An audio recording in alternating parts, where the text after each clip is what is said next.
जिंदगी में आपका भी ध्यान नहीं लग रहा। ज्यादा सोचने की वजह से बार बार आपको घबराहट होती है और आपका हृदय भी जोर जोर से धड़कता है और बार बार निगेटिव विचार आपके भी दिमाग में आते हैं। तो इस ज्यादा सोचने वाली बीमारी से बचने के लिए और इस बीमारी को दूर करने के लिए आज हम आपको एक बौद्ध भिक्षु की कहानी के माध्यम से आपकी समस्या का हल बताएंगे। तो आज की इस कहानी को पूरा देखें ताकि आप भी इस कहानी को सुनने के बाद आपकी समस्या से छुटकारा पा सके। तो चलिए आज की कहानी की शुरुआत करते हैं।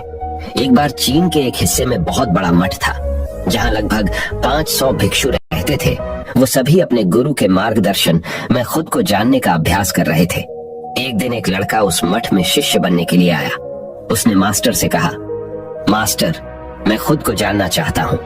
मैं सच की तलाश कर रहा हूँ। मैं पता लगाना चाहता हूँ कि सच क्या है।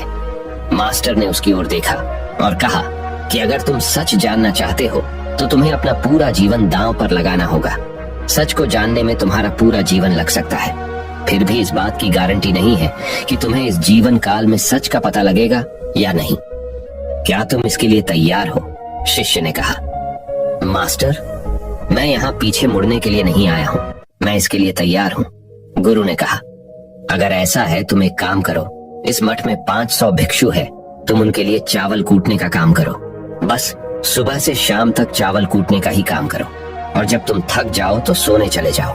फिर अगली सुबह उठकर चावल को कूटना शुरू कर दो। इसके अलावा कुछ और मत करना। किसी और चीज के बारे में मत सोचना। बस इस रास्ते पर चलते रहना और दोबारा मेरे पास मत आना। जरूरत पड़ने पर मैं खुद तुम्हारे पास आऊंगा।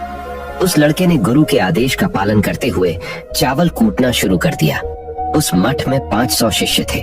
उन सभी को समय समय पर भोजन की आवश्यकता पड़ती थी, इसीलिए वह बहुत जल्दी उठ जाता था और रात को देर तक चावल कूटता रहता था। जब वह थक जाता तो उसी कमरे में सो जाता था जहां वो चावल कूटता था।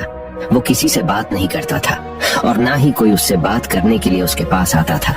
कुछ महीनों तक चावल कूटते हुए उसके मन में पुराने विचार आते रहे, लेकिन उन विचारों को कोई नया विषय नहीं मिला तो वह अपने आप ही मिट गए।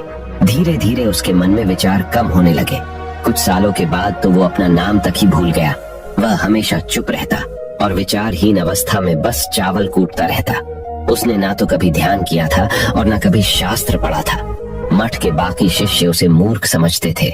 ऐसा करते हुए 12 साल बीत गए। 12 साल बाद एक दिन मास्टर ने घोषणा की, अब मेरा आखिरी समय आ रहा है और मुझे अपना उत्तराधिकारी चुनना है जो मेरे बाद मठ का मुखिया होगा। इसीलिए मेरा कोई भी शिष्य है जिससे लगता है कि उसे आत्म साक्षात्कार हो गया है और उससे खुद को जान लिया है, तो रात को मेरे दरवाजे के पास आकर इस दीवार पर कुछ पंक्तियां लिखें जिसमें उसकी जिंदगी का सारा अनुभव समाया हो।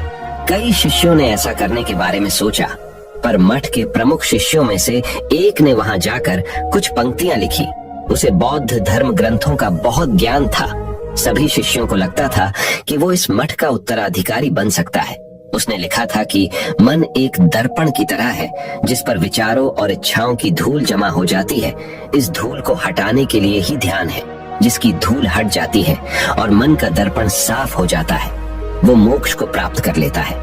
अगली सुबह जब मास्टर उठे और उन्होंने इन पंक्तियों को देखा और उन्होंने कहा कि किस बेवकूफ ने यह सब कचरा मेरी दीवार पर लिखा है।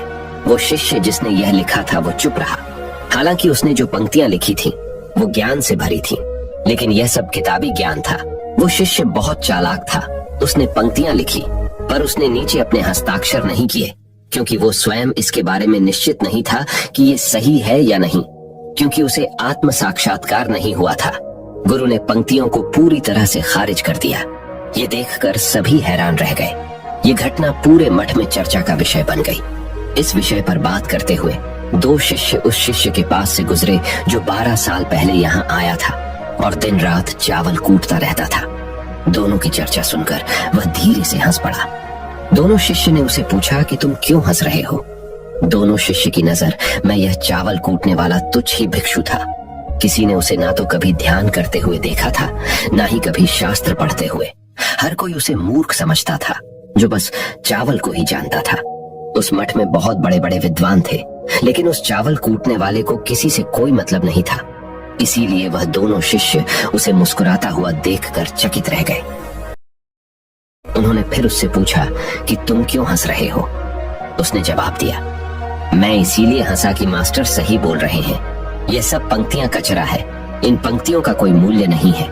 वो दोनों शिष्य चौंक गए। उन्होंने उसे पूछा कि क्या तुम ऐसी पंक्तियां लिख सकते हो जो इससे भी बेहतर हो। चावल पीसने वाले ने जवाब दिया, नहीं, क्योंकि मैं अनपढ़ हूँ, लेकिन हाँ, मैं कुछ पंक्तियां कह सकता हूँ। अगर तुमने उन पंक्तियों को तुम लिख सकते हो तो मैं तुम्हारे साथ जाने के लिए तैयार हूँ। उन दोनों शिष्यों ने कहा, ठीक है।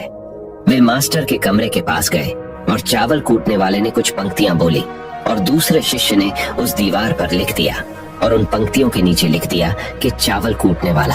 उन्हें लगा कि मास्टर इस पर भी गुस्सा करेंगे।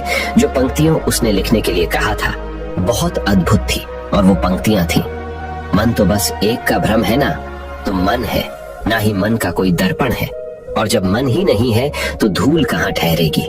जो ये जानता है वो सच को जान गया। जब गुरु ने ये पंक्तियां देखी तो वे आधी रात को उठे और चावल कूटने वाले के पास गए। वह सो रहा था। मास्टर ने उसे जगाया और कहा कि ये लो, मेरी छड़ी और मेरे वस्त्र ले लो। आज से तुम मेरे उत्तराधिकारी हो, लेकिन इस मठ को छोड़कर कहीं दूर चले जाओ, क्योंकि इस मठ में बहुत सारे विद्वान हैं जो खुद को तुमसे ज्यादा श्रेष्ठ मानते हैं और वो तुम्हें मार देंगे। वो इस बात को बर्दाश्त नहीं कर सकते कि एक साधारण सा चावल कूटने वाला उनसे ज्यादा विद्वान निकला। तुम्हें वह सारा ज्ञान हो गया है जो मुझे है। तुम्हें यह सारा ज्ञान चावल कूटते कूटते हुआ है, और मुझे पता है कि तुम जहां भी जाओगे लोग तुम्हारे पास आने लगेंगे, क्योंकि जब कोई फूल खिलता है तो उसकी महक हर तरफ फैलने लगती है। उसने अपने गुरु के पैर छुए और रात को ही वहां से चला गया। अगर हम अपनी जिंदगी में देखें तो पाएंगे बहुत से लोग सोचते हैं कि ध्यान केवल एक ही जगह बैठकर आंखें बंद कर कर ही किया जा सकता है, लेकिन हकीकत में ऐसा नहीं है। ध्यान तो चलते चलते भी किया जा सकता है, अपना कुछ काम करते हुए भी ध्यान किया जा सकता है। असल में ध्यान का मतलब यह है कि आप जो भी काम कर रहे हैं उसे अपनी शिद्दत से करें कि आपको आपके शरीर का ख्याल भी ना रहे। बिल्कुल उस चावल पीसने वाले की तरह जो चावल कूटने में इतना मग्न हो गया कि उसको खुद का कोई ख्याल ही नहीं रहा। उसने चावल कूटते हुए ही उसने आत्म साक्षात्कार प्राप्त कर लिया। हर समय वर्तमान में रहना और कुछ नहीं सोचना। मन तब तक ही है जब तक विचार है। जब विचार ही नहीं रहेंगे तो मन भी गायब हो जाएगा। जब मन ही नहीं रहेगा तभी तुम अपने आप को अच्छे से जान पाओगे। असल में हमें अपने वास्तविक रूप को जानने के लिए कोई अन्य साधना करने की आवश्यकता नहीं है। हम जो कुछ भी कर रहे हैं बस उसमें हमें पूरी तरह से खो जाने की जरूरत है। अपने काम में इस कदर से लीन हो जाओ कि आपका काम भी ध्यान बन जाए। इस वीडियो से आपको कुछ सीखने को मिला हो तो इस वीडियो को अपने दोस्तों के साथ जितना हो सके उतना शेयर कीजिए और इस वीडियो के एक लाइक कीजिए और हमारे चैनल को सब्सक्राइब कीजिए